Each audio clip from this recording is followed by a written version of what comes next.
How's it going, guys? It's been a while. Welcome back to the channel. Today, I got something special for you. If you don't like a sales pitch, now would be the time to turn the video off. Here we go. My KTM 390 Adventure 2022 model year is for sale. The reason I am selling it is because I've outgrown it and I am upgrading to a larger off-road capable bike. So I thought, since you guys watch me build this thing, I'd offer it up to you. I also created a Facebook Marketplace link. Every single modification that I have done to this bike is in a playlist that I created for this bike. And I have also gone down in the description of the video and posted the wording or the list of mods that have been done to this bike. All said, I have probably spent well over, well, I know I have because I have receipts for everything, well over $12,000 on this bike to get it to this point. I'm not going to go over everything. I will go over a few small details for you guys, like the mileage on the bike, which is 2,261 miles. I just did a service to the bike. I also installed brand new EBC sintered brake pads on both the front and the rear. Most of the bike's life has been used for YouTube videos and occasional riding and commuting, as well as some off-roading videos that you've probably noticed in the Adventures with Abel series. This bike has been ridden in Arizona, around the Grand Canyon, and a couple of other picturesque places like Bryce Canyon and Black Rock Desert, Nevada, and quite a few of the Oregon forest areas. So he's seen a little bit. He hasn't seen the world, obviously, but let's go over some of the things that are what I can remember, and then the complete list will be down in the description. I've got aluminum forged rival foot pegs. Those are really nice. Dual sport end cap.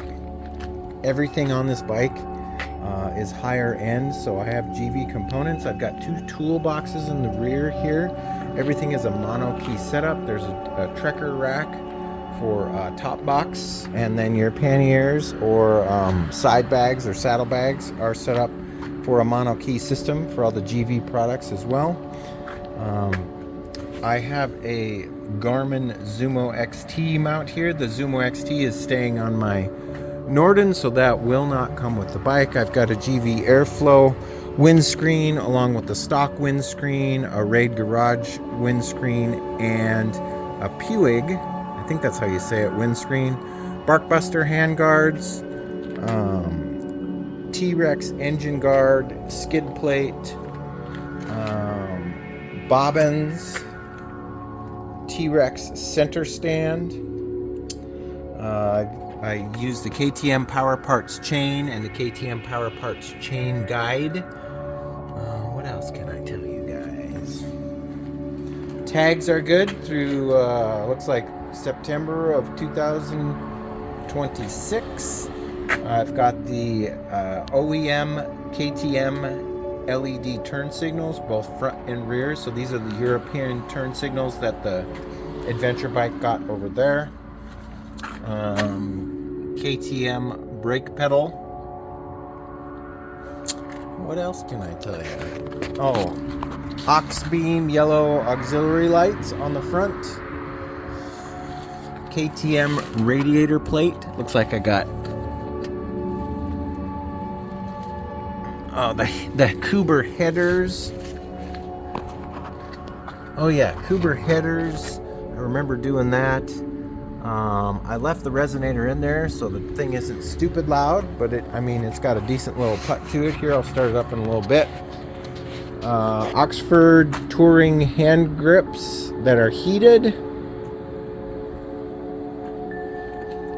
There's quite a few more things. I probably haven't mentioned them. Givi mudguard on the back there, so you don't get a rooster tail spitting up on your back when you're going through muddy conditions.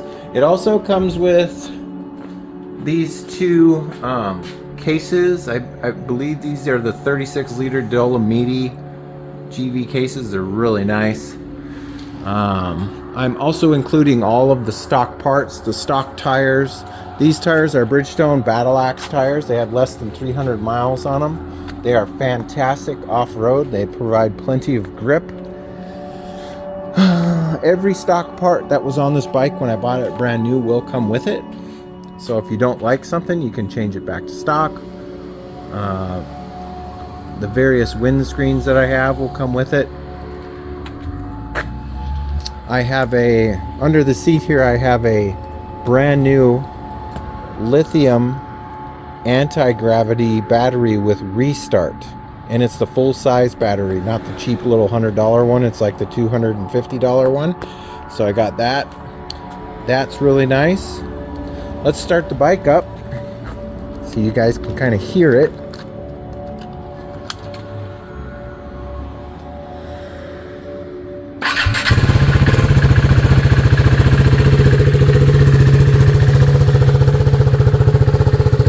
Got a little bit of a growl, but it's not too obnoxious.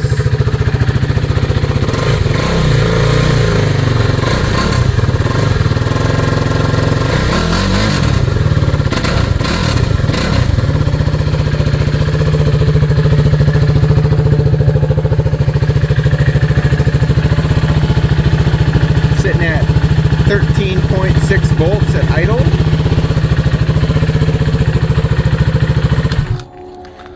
The bike runs perfectly as it should. I just had the software updated and had them install the quick shifter. So now you have all the ride modes along with the quick shifter option inside the menu on the TFT. There is a DNA lid on the airbox and a K&N filter along with a Fuel X lite. Every single thing that I did not like about the bike when I got it as OEM has been changed out, upgraded. Some of the upgrades, if you watch the playlist, took 2 or 3 tries to get it right, but this thing is dialed. This thing is ready to go. I just serviced it. I can't say enough good things about this bike. It is a great bike to learn on. It rides really nice off-road and on the freeway. Really cool bike, a lot of fun. I think I've probably covered as much as I can remember, but like I said, if you look down in the description of the video, I'll create a list of all the mods that have been done. I also have a complete file folder set up with all of the receipts for everything that I purchased for this bike, and like I said, I've spent well over $12,000, including the price of the bike. If you go to a dealership right now and try to buy one of these, you'll see that the price on them is, you know, anywhere from $5,000 to $6,000, but by the time they do all the freight charge and everything, you're getting pretty close to $8,000. And believe it or not, my asking price for this bike is $8,000. I take cash, I take PayPal with no fees on my end, and I don't take any other form of payment though, so no financing, no bank checks, no cashier's checks. I have a clean and clear title in my name for this bike. I don't owe anything on it, so it is ready to go to the new owner. I think that's it. I can't think of anything else at this time, but if you need to contact me, I'll leave my contact information down in the description. Send me a message and we'll go from there. But other than that, I hope you guys are staying safe, taking care of each other, and as always, I will catch you next time. See you later. Bye-bye.